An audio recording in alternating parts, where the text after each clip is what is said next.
সত্ৰীয়া নৃত্য শিকি আছে তেওঁলোকৰ এটা কৰ্মশালা হৈ আছে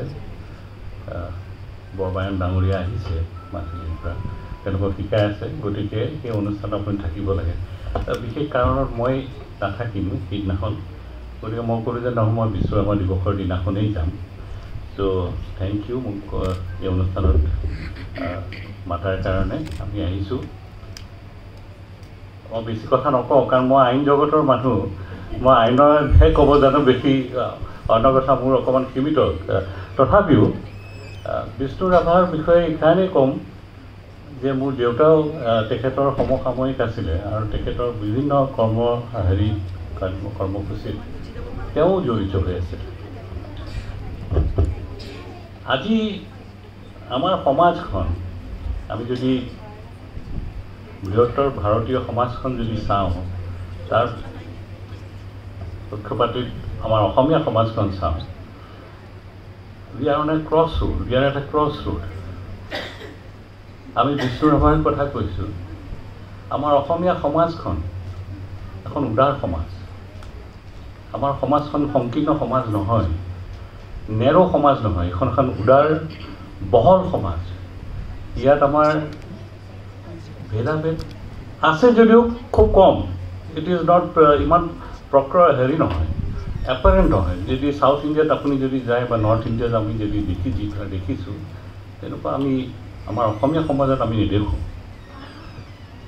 14 শতিকাত 1500 শতিকাত গুৰুজনাই যিটো আমাৰ জাতি গঠন প্ৰক্ৰিয়া আৰম্ভ কৰিলে সেইটোকে আধুনিক ৰূপ দিলে জ্যোতিপ্ৰসাদ আগৰৱালা আৰু বিষ্ণুপ্ৰসাদ ৰাভা তেওঁলোকে অসমীয়া জাতীয়তাবাদৰ কথা কৈছে কিন্তু তেওঁলোকৰ জাতীয়তাবাদটো সংকীৰ্ণ জাতীয়তাবাদ নহয় এইটো এটা উদাৰ জাতীয়তাবাদ এইটো এটা হিউমেনিজিমৰ কথা কৈছে তেওঁলোকৰ আৰু সেই ইনিচিয়েল ষ্টেজত ভূপেন হাজৰিকাৰ গানবিলাক যদি আমি চাওঁ বিশ্লেষণ কৰি চাওঁ আমি সেই ট্ৰেণ্ডটো আমি দেখা পাওঁ উগ্ৰ জাতীয়তাবাদে আমাক ধ্বংসহে কৰিব আমাৰ সমাজখন আৰু সংকীৰ্ণ কৰি লৈ আহিব আমি অসমীয়া মানুহবিলাক তেনেকুৱা নহয় আমি সদায় উদাৰ মনৰ মানুহ আমি জাত পাত আমি ধৰ্মীয় সংকীৰ্ণতা এইবিলাকত আমি বিশ্বাস নকৰোঁ আমাৰ সমাজখন সদায় কসমপলিট আৰু মই বিচাৰোঁ আমাৰ অসমীয়া মানুহবিলাকেও বিচাৰে যে আমাৰ সমাজখন তেনেকুৱা হৈ থাকক ইয়াত যাতে আৰ্টিফিচিয়েল ভেদাভেদ আহি নপৰে সৰুকালৰ কথা আমাৰ বিহু খাবলৈ মোৰ বহুত মুছলিম ফ্ৰেণ্ড থাকে তেওঁলোক আহে আমাৰ ঘৰত বিহু খাবলৈ আহে আমিও ঈদৰ আগে আগে ইফতাৰ খাবলৈ তেওঁলোকৰ ঘৰত যাওঁ এই হৈছে আমাৰ সমাজ মোৰ মনত আছে সৰস্বতী পূজা পাতিলেও আমাৰ বিভিন্ন ধৰ্মৰ মানুহ আহি পেলাই তাত যোগ দিয়ে শংকৰদেৱৰ তিথি পাতিলেও বিভিন্ন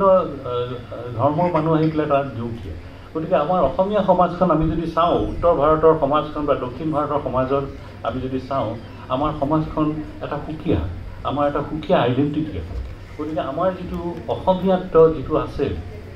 যে সকলোকে আমি আঁকোৱালি লওঁ সকলো আমাৰ নিজৰ সেইটো আমি বৰ্তাই ৰাখিব লাগিব যেতিয়াই এইটো হেৰাই যাব আমাৰ অসমীয়া ফিলিংটো যেতিয়াই আমাৰ অসমীয়া আইডেণ্টিটিটো যেতিয়া নোহোৱা হৈ যাব আমাৰ আইডেণ্টিটিটো not as a Hindu not as a Muslim not as a non tribal or a tribal আমাৰ আইডেণ্টিটিটো এটা অসমত যোনে বসবাস কৰে আমি সকলোৰে সমান চকুৰে চাব লাগিব সকলোৰে সমান মৰ্যাদা দিব লাগিব সকলোকে সমান সন্মান দিব লাগিব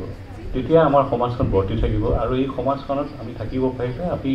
নিশ্চয় will all be proud of being proud son of আমি ব্ৰহ্মপুত্ৰৰ পাৰতেই ডাঙৰ হৈছোঁ সেইকাৰণে হয়তো এনেকুৱা যে আমি কাৰো তলত আমি মূৰ নোলোৱাওঁ আমি সদায় আমাৰ এটা হেৰি আছে আমাৰ স্বাভিমান এটা আছে আমাৰ চেল্ফ আইডেণ্টিটি এটা আছে আৰু সেইটো আমি প্ৰটেক্ট কৰিব লাগিব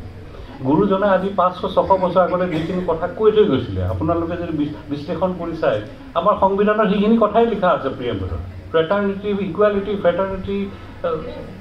তাতেই লিবাৰ্টি অফ থট গোটেইখিনি liberty of thought and expression গোটেইখিনি তাতেই সন্নিৱিষ্ট কৰা আছে গতিকে মই বেছি কথা নকওঁ এই মহান বিপ্লৱী শিল্পী বিষ্ণু ৰাভা তেওঁক আমি সদায় স্মৰণ কৰিব লাগে আমাৰ প্ৰবাসী অসমীয়াসকলে ইয়াতে যিটো প্ৰচেষ্টা কৰিছে তেওঁলোকৰ নিজৰ সংস্কৃতিটোৰ লগত আমাৰ নৱপ্ৰজন্মক যোগাযোগ এটা ৰাখিব বিচাৰিছে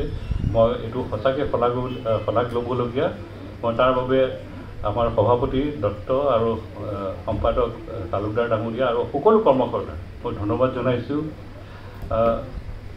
মই ছাত্ৰ অৱস্থাত দিল্লীত আছিলোঁ তেতিয়াও মই আছাম এছ'চিয়েশ্যনৰ দুই এটা অনুষ্ঠানত মই আহিছিলোঁ ভূপেন হাজৰিকাও আহিছিলে তেতিয়া দুই এটা অনুষ্ঠানত ময়ো আহিছিলোঁ আজি প্ৰায় 40 বছৰৰ মূৰত আকৌ মই অসম এছ'চিয়েশ্যনৰ অনুষ্ঠানত যোগ দিব পাৰি পেলাই মই নিজেই বহুত ধন্যবাদ মানিছোঁ ভাল লাগিছে আৰু মই আশা ৰাখিছোঁ মই আহি থাকিম মোক মাতিব নালাগে একচুৱেলি নিজৰ মানুহক মাতিব নালাগে মই নিজে আহি মোক খালি জনালেই হ'ল অনুষ্ঠান কেতিয়া থাকে মই নিজে আহি ওলাম ধন্যবাদ মই আশা ৰাখিছোঁ আজি অনুষ্ঠানটো সফল হ'ব এই কামনাৰে মই থেংক ইউ